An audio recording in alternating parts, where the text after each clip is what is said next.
अगर आप चैनल पर पहली बार आए हैं तो अभी सब्सक्राइब करके बेल आइकॉन प्रेस करें और रहें बाखबर।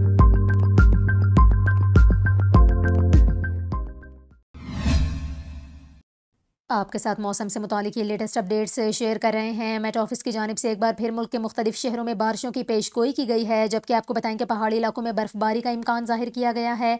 महकमा मौसमियात का यह कहना है कि आइंदा 24 घंटों के दौरान शिमाल मशरकी पंजाब, बालाई खैबर पख्तूनख्वा और कश्मीर में बारिश का इम्कान है। इसके अलावा आपको बताएं महकमा मौसमियात की जानिब से बालाई इलाकों में पहाड़ों पर बर्फबारी की पेशगोई भी की गई है। आपको बताएं महकमा मौसमियात के मुताबिक सिंध भर में आइंदा 24 घंटों के दौरान मौसम खुश्क और रात सर्द रहने का इम्कान है। इसके अलावा सुबह के वक्त मैदानी इलाकों में धुंध का इम्कान जाहिर किया गया है। महकमा मौसमियात का यह कहना है कि कराची में आइंदा 24 घंटों के दौरान मतला साफ, जबकि रात में मौसम खुनक रहने का इम्कान है। महकमा मौसमियात के मुताबिक आइंदा 24 घंटों के दौरान कराची का ज्यादा से ज्यादा दर्जा हरारत 27 से 29 डिग्री सेंटीग्रेड के दरमियान रहने का इम्कान है, जबकि शहर में हवा में नमी का तनासुब 65% है और शिमाल मशरिक से हवाओं की रफ्तार 2 किलोमीटर फी घंटा है। आपको बताएं पंजाब के मौसम के हवाले से बात करते हुए महकमा मौसमियात का यह कहना था कि पंजाब में स्मोक का राज बरकरार है और लाहौर दुनिया के आलूदा तरीन शहरों में सरे फहरिस्त पर बरकरार है। लाहौर का एयर क्वालिटी इंडेक्स 453 रिकॉर्ड किया गया।